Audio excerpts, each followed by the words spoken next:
Buongiorno, siamo sulla spiaggia di Giallonardo. Grazie alla gentile concessione del dottore Romano di una sedia per disabilità abbiamo dato la possibilità a tanti ragazzi di accedere alla spiaggia. Questo per noi, per l'amministrazione, è un dovere. Con questa concessione abbiamo fornito tutte le spiagge del comune di Realmonte di una sedia per disabili e quindi abbiamo abbattuto le barriere architettoniche.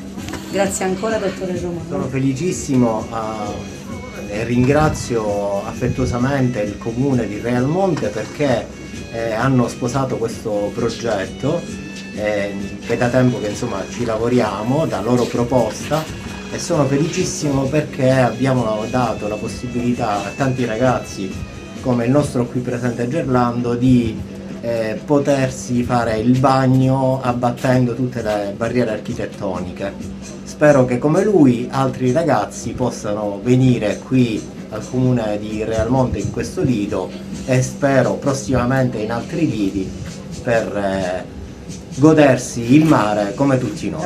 Grazie Sindaco, ciao Pesa.